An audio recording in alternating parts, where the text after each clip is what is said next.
Hello friends, तो हम शुरू करते हैं आज के नए पैटर्न के साथ। तो ये पैटर्न हमारा n=5 के लिए है। तो सबसे पहले हम इस पैटर्न को एनालाइज करते हैं। हम यहाँ पे रो नंबरिंग करना शुरू करते हैं। तो ये हमारी 0th रो है, ये हमारी फर्स्ट रो है, ये हमारी सेकेंड रो है, ये हमारी थर्ड रो है और ये हमारी 4th रो है। ठीक है, तो हम देख लेते हैं कि हमारी हर रो में कितने कितने स्टार्स हैं। ठीक है, तो सबसे पहले हम 0th रो को देखते हैं। तो हमारी 0th रो में हमारे पास टोटल 1 2 3 4 5 6 7 8 9 स्टार्स हैं। उसके बाद हमारी फर्स्ट रो में हमारे पास 7 स्टार हैं, सेकेंड रो में हमारे पास 5 स्टार्स हैं, थर्ड रो में हमारे पास 3 स्टार्स हैं और 4th रो में हमारे पास केवल 1 स्टार। ठीक है, तो अगर हम इसको ध्यान से देखें तो हम देख सकते हैं कि ये सारे ऑड नंबर्स हैं, मतलब हमें किसी तरह ऑड नंबर की सीरीज जनरेट करानी है। तो जैसा कि हमने अरिथमेटिक प्रोग्रेशन में पढ़ रखा है, हमारे पास ऐसी दो सीरीज होती हैं जो ऑड नंबर को जनरेट करती हैं। एक होती है 2n-1 और एक होती है 2n+1। तो इस वीडियो में हम 2n-1 के साथ प्रोसीड करेंगे, बट आप लोग एक बार 2n+1 से भी ट्राई करके देखिएगा, इसमें कोड में ज़्यादा डिफरेंस नहीं आता है। तो सबसे पहले हम 2n-1 को एनालाइज करके देखते हैं। तो इस एक्सप्रेशन में हम n की डिफरेंट वैल्यूज डालते हैं और देखते हैं कि किस तरीके की सीरीज जनरेट हो रही है। तो जैसे कि हमारा जो पैटर्न है वो n=5 के लिए है, तो हम n की वैल्यू 5 से शुरू करते हैं डालना। तो अगर हम यहाँ पे n=5 डालेंगे तो 5 × 2 - 1 करेंगे तो सबसे पहले जो नंबर जनरेट होगा वो होगा 9। ठीक है, उसके बाद अगर हम इसमें डिक्रीमेंट कर देंगे n की वैल्यू और 4 कर देंगे, तो अगर यहाँ 4 पुट करेंगे हम तो 4 × 2 = 8 - 1 7 जनरेट होगा। उसके बाद n की वैल्यू एक और डिक्रीमेंट करेंगे हम तो 3 हो जाएगी, और यहाँ 3 पुट करेंगे हम तो 3 × 2 = 6 - 1 मतलब 5 आएगा। उसके बाद n को एक और डिक्रीमेंट करते हैं, 2 डालेंगे तो 2 × 2 = 4 - 1 3 हो जाएगा, और एक बार आखिरी बार डिक्रीमेंट करेंगे तो n की वैल्यू 1 हो जाएगी, और 2 × 1 = 2 - 1 मतलब 1 आ जाएगा। तो अगर हम कंपेयर करें इस वाली सीरीज को अपनी पैटर्न वाली सीरीज से, तो हम देख सकते हैं कि ये दोनों सीरीज बिल्कुल ही सेम है।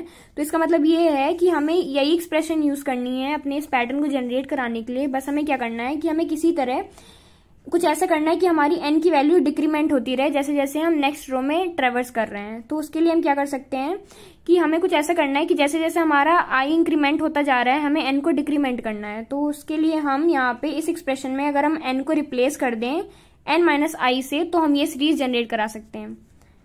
जैसे कि हम यहाँ पे 2 n की जगह हम यहाँ पे लिखेंगे n-i और -1। यहाँ पे हमने इस एक्सप्रेशन को रिप्लेस कर दिया है, n को रिप्लेस कर दिया है n-i से। तो अब हम देखते हैं कि हमारी ये सीरीज जनरेट हो रही है कि नहीं। तो हम यहाँ पे i की वैल्यूज डाल के देखते हैं। n की वैल्यू तो 5 ही है और i की वैल्यू हम 0 शुरू करते हैं। तो अगर हम i की वैल्यू यहाँ पे 0 पुट करेंगे तो 5 - 0 यानी 5, और 5 × 2 10 - 1 9 जनरेट होगा सबसे पहले। उसके बाद अगर हम i को इंक्रीमेंट करेंगे 1 कर देंगे तो 5 - 1 4 4 × 2 = 8 - 1 7 होगा।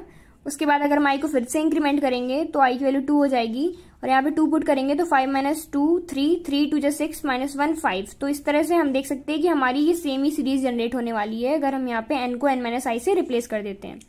तो अब हम इसका कोड लिख के देखते हैं। तो सबसे पहले हम पहला अपना फॉर लूप लिखेंगे जो हमारा रोज के लिए होगा। तो यहाँ पे हम i को इनिशियलाइज कर लेते हैं 0 से। उसके बाद हम i को इंक्रीमेंट i कंडीशन लिखेंगे i should be less then n। उसके बाद हम i को इंक्रीमेंट कर लेंगे। उसके बाद हम अंदर वाला फॉर लूप लिखेंगे जो हमें बताएगा कि हमें हर रो में प्रिंट क्या कराना है।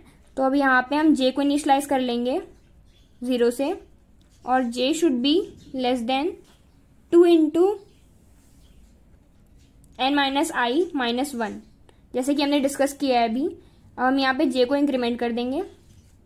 अब यहाँ पे हम सिंपली क्या करेंगे, हमें बस यहाँ पे अपने स्टार्स प्रिंट कराने हैं।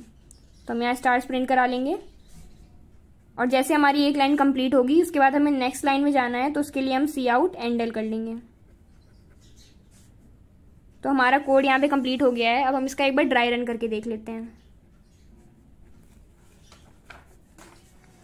ड्राई रन में हमारी i की वैल्यू 0 से शुरू हो रही है और हमारा j भी पहली बार में 0 है। अब यहाँ कंडीशन लिख लेते हैं। हमारी कंडीशन क्या है कि j should be less then 2 × n-i। ठीक है, तो सबसे पहले हम यहाँ पे j की वैल्यू पुट करते हैं। j तो 0 है, यहाँ पे क्या होगा 2 × n की वैल्यू 5 है माइनस i क्या है 0 है। 5 - 0 5, और × 2 कर देंगे तो 10। मतलब हमारा जो आएगा कंडीशन वो ये होगी कि 10 शुड बी लेस देन, हमारी कंडीशन क्या होगी कि 0 शुड बी लेस देन 10 है। तो अब इसका मतलब ये कंडीशन ट्रू है हमारी, तो यहाँ पे एक एस्ट्रिक यहाँ पे प्रिंट हो जाएगा। उसके बाद फिर से हमारी जे की वैल्यू इंक्रीमेंट होगी, 1 होगी। हम यहाँ पे लिखेंगे कि जे की वैल्यू तो 1 है, 1 should be less then 10। Condition अभी भी ट्रू है हमारी, तो हमारा एक और एस्टेरिस्क प्रिंट हो जाएगा। उसके बाद जे की वैल्यू फिर से इंक्रीमेंट होगी, 2 होगी, तो 2 should be less then 10। Condition अब भी ट्रू है, तो हमारी फिर से एक स्टार प्रिंट हो जाएगी और इसी तरह हमारा स्टार प्रिंट होता रहेगा जब तक जे की वैल्यू 9 नहीं हो जाती है। तो आखिरी में हमारा यही होगा कि 9 शुड बी लेस देन 10, ये कंडीशन ट्रू है। इसके बाद कंडीशन फॉल्स हो जाएगी क्योंकि जैसे ही जे की वैल्यू 10 हो जाएगी और 10 यहाँ पे 10 से छोटा नहीं है, तो इसलिए हमारे यहाँ पे टोटल 9 स्टार्स प्रिंट हो जाएंगे इस तरीके से। और फिर से अब हमारा अंदर वाला लूप पूरा कंप्लीट हो गया होगा और हमारा फिर से आई की वैल्यू इंक्रीमेंट होगी और आई की वैल्यू यहाँ पे 1 हो जाएगी। फिर से हमारी जे की वैल्यू शुरू होगी 0 से और इसी तरह हमारा ड्राई रन कंप्लीट हो जाएगा।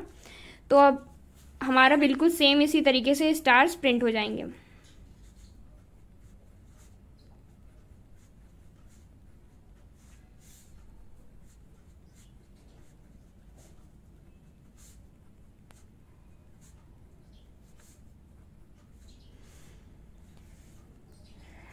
तो ये ड्राई रन कंप्लीट होने के बाद हमारे पास हमारी पैटर्न कुछ इस तरह प्रिंट होगा। तो अगर हम इन दोनों पैटर्न को कंपेयर करेंगे तो हम देख सकते हैं कि यहाँ पे जो स्टार्स के नंबर हैं वो तो इक्वल हैं, लेकिन ये दोनों पैटर्न सिमिलर नहीं है क्योंकि इस पैटर्न में हमारे स्टार्स से पहले हम देख सकते हैं कि कुछ स्पेसेस भी हैं। तो अगर हम इन स्पेसेस को हाईलाइट करेंगे तो हम देख सकते हैं कि 0th रो में हमारे पास एक भी स्पेस नहीं है, फर्स्ट रो में हमारे पास यहाँ पे एक स्पेस है, सेकेंड रो में हमारे पास यहाँ 2 स्पेस हैं, थर्ड रो में हमारे पास यहाँ 3 स्पेस हैं और फोर्थ रो में हमारे पास यहाँ पे 4 स्पेसेस हैं। इसका मतलब ये है कि हमारा ये जो पैटर्न है, एक तरीके से इस पैटर्न के अंदर हमारे पास 2 अलग पैटर्न है जिसमें हमें पहले स्पेस प्रिंट करानी है और उसके बाद हमें अपने स्टार्स प्रिंट कराने हैं। तो एक बार हम यहाँ पे स्पेस वाले पैटर्न को अलग से देख लेते हैं। तो एक बार हम इसे एनालाइज कर लेते हैं। तो जैसे कि हम देख सकते हैं, अगर यहाँ पे हम पहले रो नंबरिंग कर लें तो ये 0th रो है, ये फर्स्ट रो है, ये सेकेंड रो है, ये थर्ड रो है और ये हमारी 4th रो है। हमारे पास यहाँ पे 0th रो पे हमारे पास एक भी स्पेस नहीं है। पहली रो में हमारे पास एक स्पेस है, दूसरी रो में हमारे पास 2 स्पेसेस हैं, तीसरी रो में हमारे पास 3 स्पेसेस हैं और चौथी रो में हमारे पास 4 स्पेसेस हैं। तो अगर हम इसका कोड लिखने का ट्राई करेंगे तो पहला फॉर लूप जो होगा जिसमें हम आई को इनिशियलाइज कर लेंगे 0 से, I should be less then n और आई को इंक्रीमेंट कर लेंगे। ये लूप किस लिए है? जो हमारी नंबर ऑफ रोज को डिनोट कर रहा है। उसके बाद हम यहाँ पे दूसरा फॉर लूप लिखेंगे, यहाँ पे हम जे को इनिशियलाइज कराएंगे 0 से, j should be less than i और जे को हम इंक्रीमेंट कर लेंगे। ठीक है, क्योंकि हमें यहाँ पे हर रो में उतनी स्पेसेस प्रिंट करनी है जितना हमारा रो नंबर है। जैसे हमारे पास पहले हमारी i इक्वल टू 0 होगा तो i इक्वल टू 0 के लिए हमें स्पेसेस एक भी नहीं प्रिंट करनी है। जैसे हमारा i इक्वल टू 1 आएगा तो स्पेस भी केवल एक ही प्रिंट होगी। तो हम यहाँ पे सिंपली हमें यहाँ पे केवल स्पेस प्रिंट करा लेनी है अपनी, और यहाँ पे सी आउट एंड एल।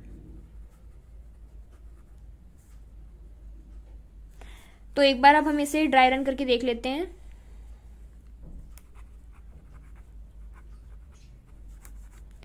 पहली बार हमारा i इक्वल टू 0 के लिए चले गए, तब हमारा j भी 0 से शुरू हो रहा होगा। तो हमारे पास कंडीशन क्या है? j should be less then i की j की वैल्यू भी 0 है और i की वैल्यू भी 0 है। तो ये कंडीशन यहीं पे फॉल्स हो गई, मतलब एक भी स्पेस प्रिंट नहीं होगी। अब हमारा i इंक्रीमेंट हो जाएगा और i की वैल्यू 1 हो जाएगी। i की वैल्यू 1 हो जाएगी, j की वैल्यू अभी भी 0 से शुरू होगी, तो 0 is less than 1। Condition true है, मतलब पहले में तो कुछ नहीं प्रिंट हुआ था, दूसरे में अभी एक स्पेस प्रिंट हो गई होगी। फिर से हमारा j इंक्रीमेंट होकर 1 हो जाएगा। कंपेयर करेंगे तो 1 इज लेस देन 1, ये कंडीशन फॉल्स है, तो हमारी एक भी स्पेस प्रिंट नहीं होगी और फिर से हमारा आउटर लूप में चला जाएगा और i इंक्रीमेंट होगा। y की वैल्यू 2 हो गई होगी और j की वैल्यू फिर से 0 से शुरू होगी, तो 0 लेस देन 2, तो हमारी कंडीशन ट्रू है, तो हमारे यहाँ पे एक स्पेस प्रिंट हो जाएगी और फिर से हमारा j इंक्रीमेंट होगा। 1 इज लेस देन 2, तो हमारी कंडीशन अभी भी ट्रू है, तो हमारी एक और स्पेस प्रिंट हो जाएगी और j फिर से जब इंक्रीमेंट होगा तो ये 2 लेस देन 2 कंडीशन हमारी फॉल्स हो गई, तो एक भी स्पेस प्रिंट नहीं होगी और इसी तरह हमारा पूरा पैटर्न प्रिंट हो जाएगा। तो हमें समझ में आ गया है कि हमें ये स्पेस वाला पैटर्न कैसे प्रिंट कराना है। तो एक तरीके से हमें क्या करना है कि हमें कोड को मर्ज करना है, जिसमें हमें स्पेसेस के साथ साथ हमें ये स्टार्स भी प्रिंट कराने हैं।